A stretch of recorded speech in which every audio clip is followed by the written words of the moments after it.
Greetings, Eric Backer, naturopath from New Zealand, author of Candida Crusher. Thank you for tuning in to this video today. This video is going to be a comprehensive video about irritable bowel syndrome. Irritable bowel syndrome is a condition that I've seen now for almost 30 years in the clinic, a long time. It's quite a common complaint that affects probably between 10 to 15% of the population in the Western world at any given time. It's not uncommon to get patients in with functional bowel disturbances. In fact, they probably make up about 10% of what a medical practitioner would see in his or her clinic at any given time, and probably account for about 50% of all the cases that a gastroenterologist or a bowel specialist would see. Excuse me. So let's just first look at the signs and symptoms that encompass irritable bowel syndrome. The typical signs and symptoms that we would see would be bloating, would be gas. There could be all sorts of uncomfortable sensations in the gut. There could be spasms or cramping sensations. As I said, bloating and gas are common. Constipation and diarrhea, particularly alternating constipation and diarrhea, are common with irritable bowel syndrome.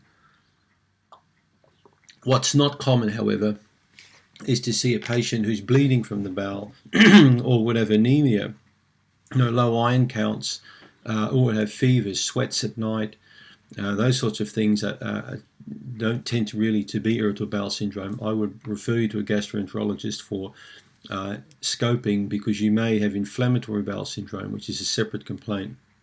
That's an autoimmune disease.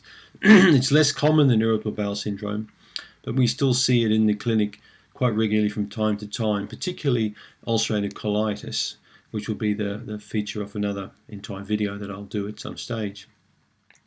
So IBS, it's interesting. When I went to America in 2003 for some training a long time ago, I heard Dr. Alan Gaby speaking.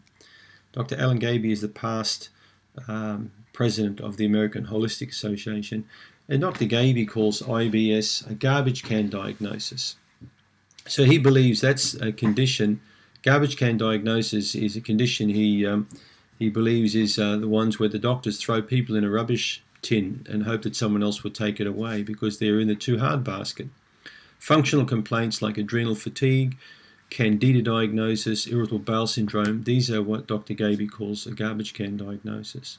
And I would tend to agree, because it's very easy to see a patient in a 5-minute time slot and then say to the patient, well, we'll run all the tests, but if we can't find anything, we might give you an antidepressant, or if it's irritable bowel syndrome, which I see a lot, we'll just put you on a fiber supplement. So that's a bit of a cop-out, because Western medical doctors don't tend to really be interested in looking at causes of conditions. They would rather treat the symptoms that are presenting. So, which is really unfortunate for the patient, because if a patient has had a functional bowel complaint for many years, that can lead to anxiety and depression. And not only that, if a functional bowel complaint goes on for a long period of time, that can even lead to diseases in its own right, many types of conditions. So let's now explore the 4 main causes that I would tend to see a lot with irritable bowel syndrome. So I'm just going to grab my note sheet here. So the common ones I would see with patients would be allergies. Allergies is quite common. We'll go into that in a minute. Bugs. All kinds of bugs patients can present with, which can often cause IBS. We're looking at candida, parasites, small intestinal bowel overgrowth. Stress is a really big one. Stress is often not spoken about with the bowel. And intolerances. So let's clearly understand that food intolerances and food allergies are 2 entirely different things. People often get them confused. Allergies are associated with the immune system. And the common allergies I would see with IBS would be dairy allergy, probably number 1. Dr. Hyman on YouTube and many other doctors believe that gluten's the big one, but I don't believe that at all. I believe gluten problems become a real issue with people who've had a gut issue for a considerable period of time. People who've had poor bacterial levels, poor digestive enzyme levels for some period of time. Many times they end up becoming intolerant to gluten because of that. It's not the gluten that causes the problem, it's they had a problem and gluten made it worse. So the common allergies you'll find in my Candida Crusher book, I wrote quite a lot about food allergies, but the typical allergies we would see would be dairy allergies, number one. I see a lot of banana allergies, pineapple allergies, peanut, chocolate, sugar allergies, and of course gluten's on that list as well. Egg is another allergy that we commonly see. So I would say to you, if you've got IBS, if you want to shake it really quick, have a look if you are eating any of those foods I mentioned, and certainly pull them all out of the diet before you go running off to the doctor. So take those foods out of your diet if you suspect an allergy and you have IBS.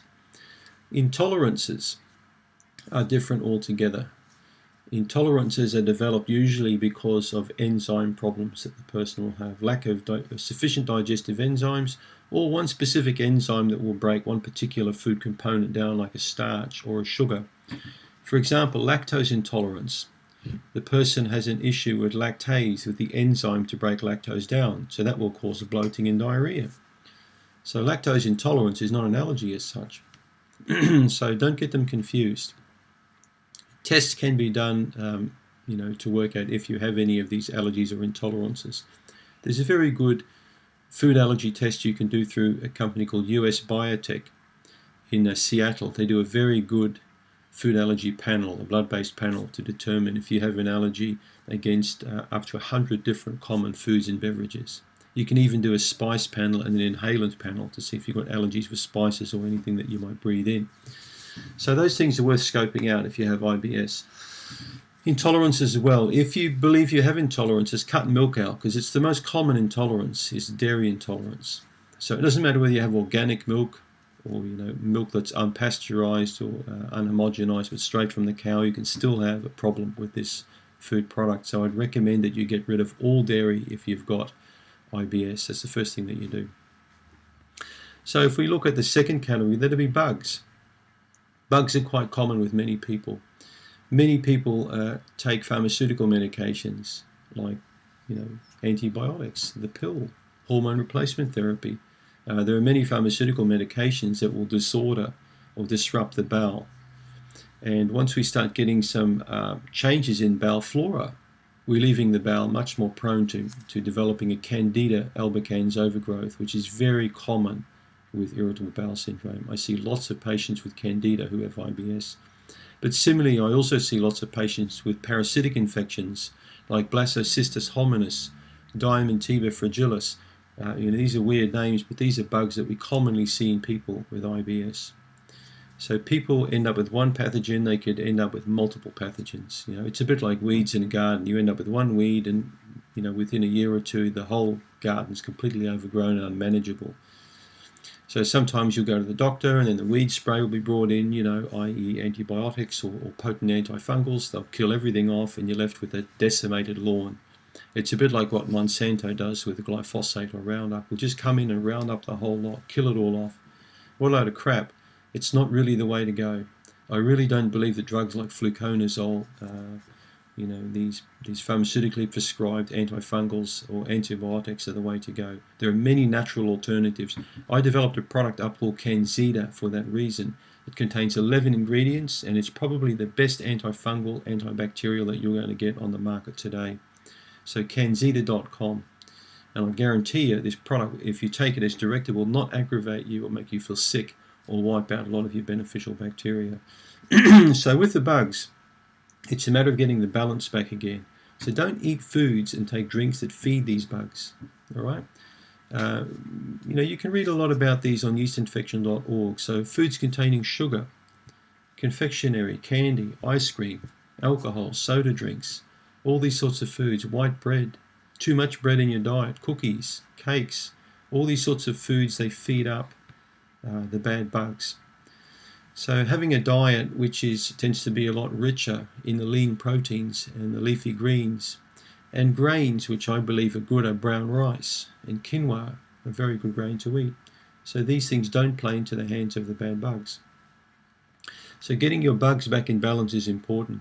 Understanding intolerances, food allergies is important. If we move on, stress is probably never really spoken of. I watched Dr. Hyman's clip on irritable bowel, and Dr. Hyman never really mentioned stress or its implication with irritable bowel. I can tell you now, in my professional opinion, Stress accounts for 40% of irritable bowel syndrome. That's almost half. So think about this for a minute. 10% of people who go to doctors have IBS, and about almost half of those people go to the doctor with gut-related problems that are stress-induced.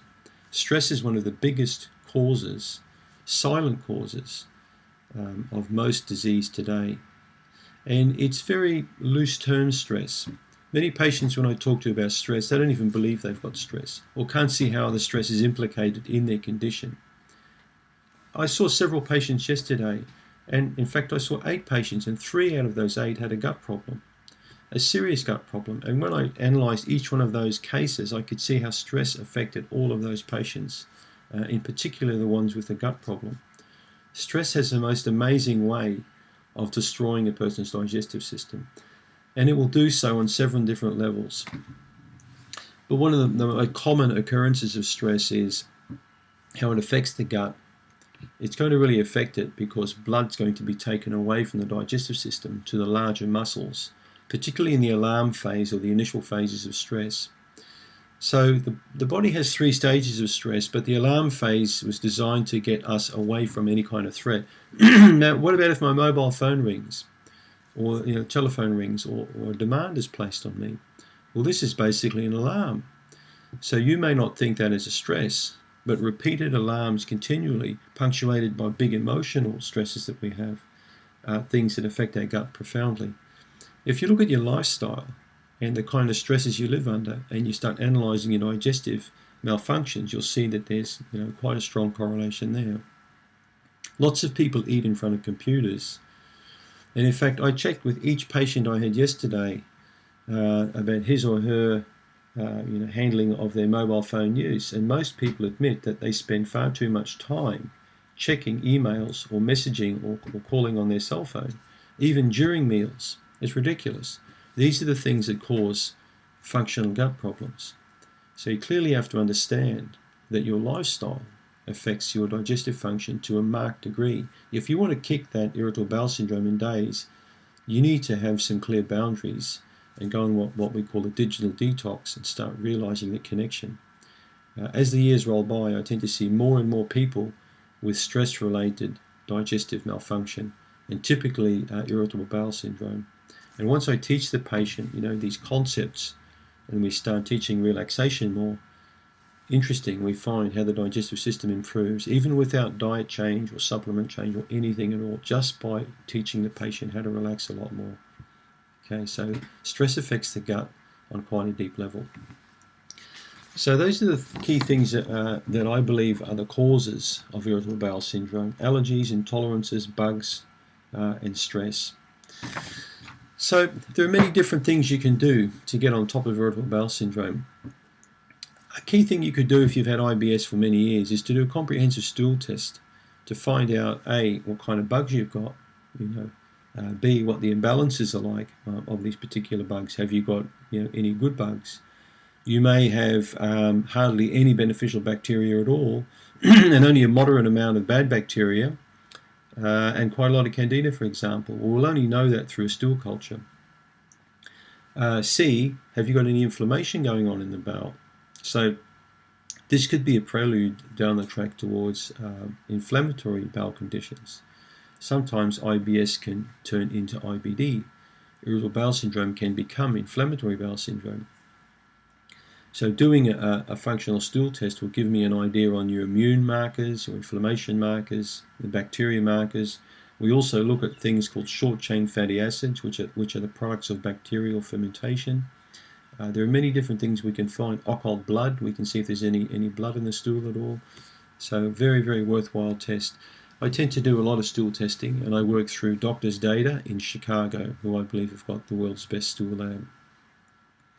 So after performing a few thousand of these tests, I've come to the conclusion that many people have got poor levels of beneficial bacteria, too many different kinds of bad bacteria, and also poor immune function. We can see that through a marker called secretory IgA.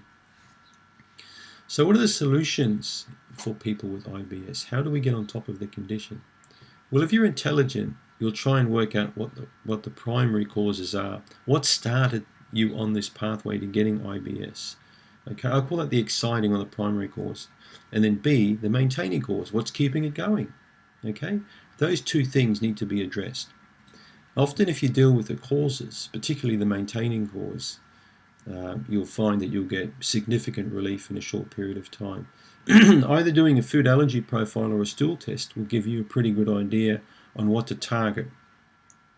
Making a diet change is a very smart thing with IBS. You need to make dietary changes.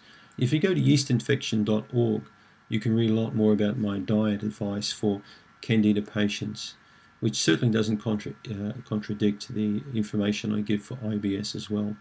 I tend to put people on a low allergy diet is a key thing. So elimination diet, and as they improve, I start doing a reintroduction. So I also recommend that you take some good quality probiotics. It's very important to take probiotics to reseed the gut. And then we recommend products, like vitamin A, evening primrose oil, fish oils, glutamine. There are many different nutrients I recommend at the tail end of treatment to repair the digestive system. Most patients with IBS, in my opinion, have got stress-induced problems, candida-related problems, and leaky gut syndrome. So I've written a whole big post on leaky gut syndrome. It's when the gut becomes more permeable and proteins can start getting in through the digestive system and affect the immune system on the other side. And that can cause a lot of problems, a lot of low-grade inflammation and problems in the body. You can get brain fog out of it and sore joints and fatigue, and many different things can occur as a result of leaky gut. So that gives you a little bit of information on irritable bowel syndrome. This is a condition that can be fixed up literally within a week. It's possible. It's possible to fully cure IBS literally within 2 to 3 weeks. But within days you can get significant relief from this condition. And don't let anyone tell you that it's incurable, or there's no cause, and that you'll need to stay on antidepressants or sleeping pills or Metamucil, like fiber supplements for life. That's a load of nonsense. You don't need to do that. So any doctor who tells you to go on fiber because you've got IBS, in my opinion, is giving you wrong advice. Okay, you need to address the cause. That's intelligence. All right. Just remember, common sense isn't very common in medicine. All right. You need to take responsibility in your own hands when it comes to healing yourself from this condition, because all cases of IBS is diet and lifestyle related. Just about all cases have some component of stress. Don't forget that. So if you're living in a stressful situation, you're stressed in your relationship, either professionally or socially, with your children or your employer, employees, whatever, this is what needs fixing up. You need to get to the root cause. If you can get this sorted, along with your diet, maybe a few carefully placed supplements, you can get on top of this problem. You don't need to have constant diarrhea and constipation and gurgling sounds and bloating, and you don't need to have any of those complaints. They can all be remedied, but you have to take matters into your own hands. So I hope this YouTube clip has given you some good information today on irritable bowel syndrome. And the last words I'll leave you with is, it is curable, but it's all up to you. Thanks for tuning in.